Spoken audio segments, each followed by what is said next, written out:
morning, everybody. It's Friday, March 15th, and this is the AgYield War Room. I'm Dan Dempsey, and I'll be moderating today's session. As always, if you've got any questions or comments, please feel free to drop us a line in the chat area, and we'll be sure to get to it during the show. Quickly here, overnight markets had May corn down a penny at 432 3/4. May soybeans were down 7.5, 1187 3/4, and May Chicago wheat was up 2.5 at 534 3/4. Excuse me. This morning, the USDA announced export sale of 125,000 corn for unknown destinations for 23. Not a lot in the way of fresh news here this morning, guys. We're going to put a bow on the week. I know, Dustin, we were talking before the show just on some prevent plant things and some stats that you were looking at there yesterday afternoon. So maybe kick it over to you to start us off this morning. Yeah, thanks, Dan. I think, Allendale's corn and bean numbers this week got a lot of talk, just started around the acreage conversation.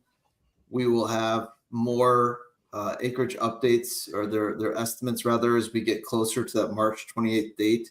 So you'll start getting the polls from other analysts of where everyone thinks it's coming in.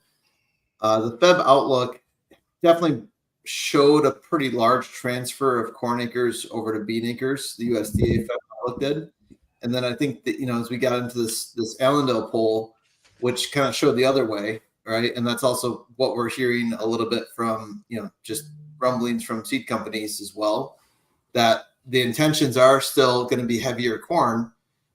It's just spurring a little bit of a debate about how that split's going to go into the year. And I think it's important to remember, just to pick on what we talked on yesterday, which is in those years where there's not a very good price incentive, a lot of times we will see heavier prevent plant. And that's, obviously there's got to be some sort of plausible reason for prevent plant, weather related. But, if there's not a reason to mud it into the ground, they'll find a way to not do that and take the prevent plant when there's lack of price incentive. So to our point yesterday, that's probably not going to show up in the March or June reports. But just thinking about what we're thinking and how the market's going to be thinking, we believe, is that there's a good chance if we're in the mid fours for corn and somewhere where we are sub $12 for beans, it may be a hard task to get acreage to increase, as the Allendale acreage report suggests. And I'm thinking specifically like 2020, for example, we had 10 million acres prevent plant. Well, that's a massive number, right? 2019, we had 19 million acres prevent plant. Last year, we had 3.6 million acres prevent plant. To get the numbers on the row crops that are already starting to be suggested with some of these polls, we're talking about, close to half of that number. So we put out just a little table just to show that in our nightly commentary last night. To get low prevent plant acres, we have to have a pretty good spring. Obviously, we're set up for it right now with the weather we've had coming out of the winter. But if there's any sort of a holdback on that plausible deniability to take prevent plant, I think we'll see that happen, especially in the northern plains. Yeah, it does. I'm just going to add to that. May have some good points too. I mean, we're also coming off of relatively low cotton acres, right? So the combination of the two, I think you could shave some acres total off corn and beans. And then like we've talked about, on paper, beans make a lot of sense, right? You got a high ratio. We've talked about this a lot. High ratio, challenging lending environment. So the total dollars available for an operating loan is lower than is needed to plant all corn acres in a lot of cases. And, maybe weather offsets that a little bit. There's obviously a lot of field work getting done now because we've been so dry.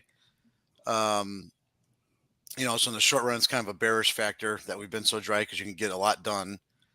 But, we talked about it's really, really dry. And I'm not a March drought guy at all by any means. I'm rarely an April or May drought guy, but it is extremely dry, getting stuff done. And like I said, on paper, it just makes sense to plant more beans. Is this the year that doesn't work? Could be.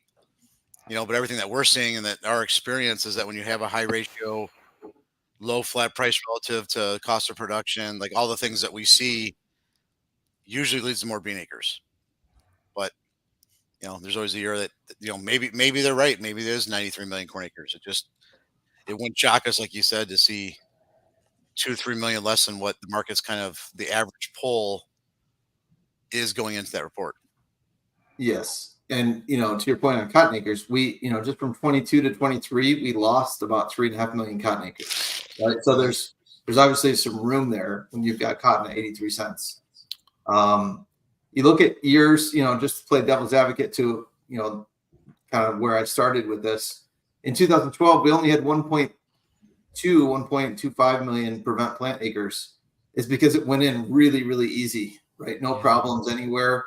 But to your point, there's a huge price incentive to do that. So we had prices falling into May because weather was very conducive and we were coming out of a really big bull market in 2011.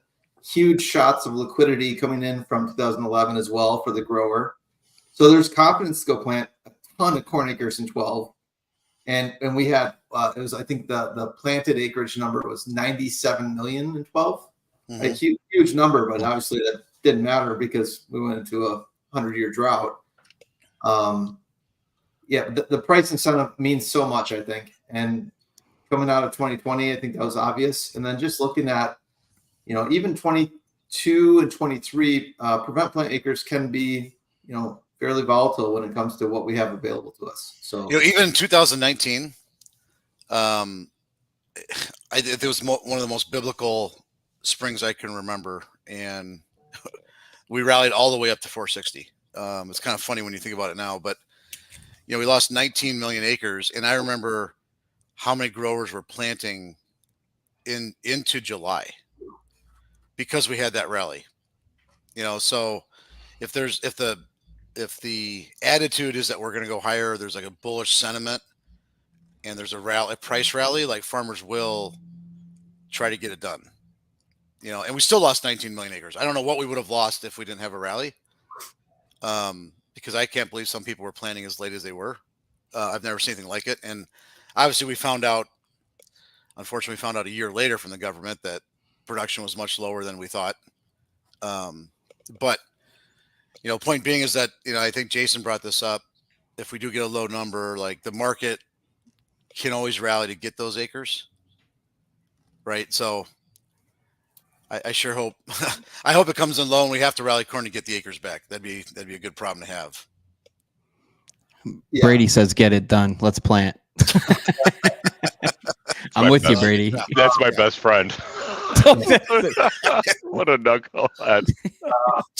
To your point, Justin, sentiment probably is more important than price. In 2019, though, that 465, that was obviously a much more profitable price at 465 than today's price at 465, right? Yep. Given the cost production we've had. So I don't know. It's going to be a really tough couple of months for price discovery, obviously, but I'm anxious to see how it all turns out. Justin, it's interesting. Anecdotally, you bring up about the late planting from 2019, and it was funny. He's having a conversation with a grower, and he says if he knew then what he knows now or is comfortable with now, he would have kept planting beans that year instead of even taking prevent plant, just knowing genetically what they can do. And, so I thought that was kind of interesting that they're going to get after it. It's going to have to be, it's really hard to lose acres. Yeah. And, outside of fringe areas where prevent plant's more profitable than planting, call it North Dakota. It's just hard. Farmers like to plant. I mean, that's what they live for, right? You're in farming because you like to farm.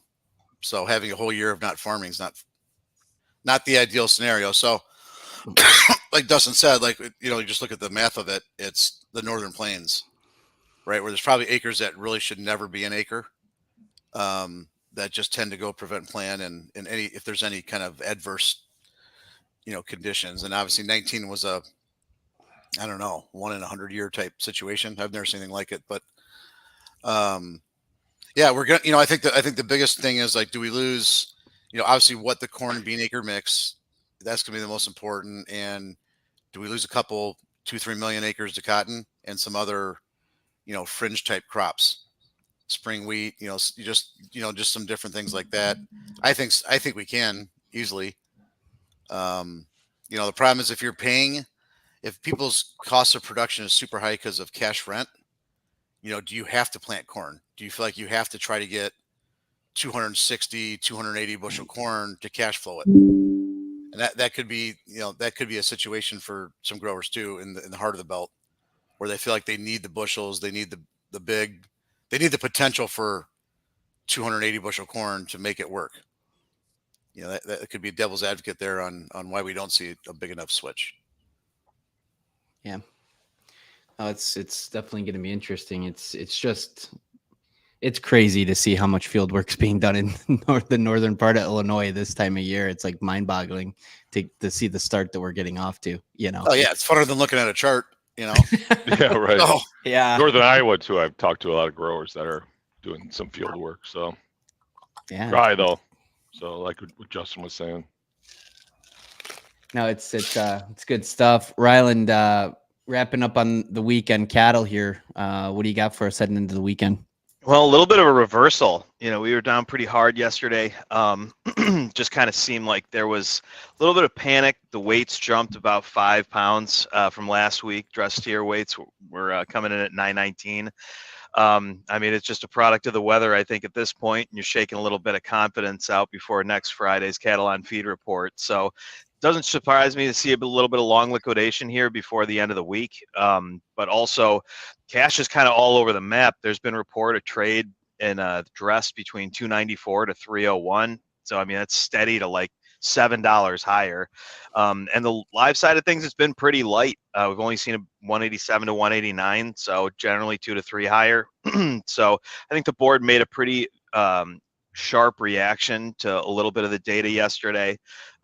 Price a decent chunk of that kind of negative news in, but you're definitely going to shake the confidence in this market with a big sharp reversal like that. So, at this point, it still seems like there's a couple of headwinds to deal with, and it's why protection and having enough sold right now is paramount, just in case you get these kind of big scares and big shakeouts of the longs.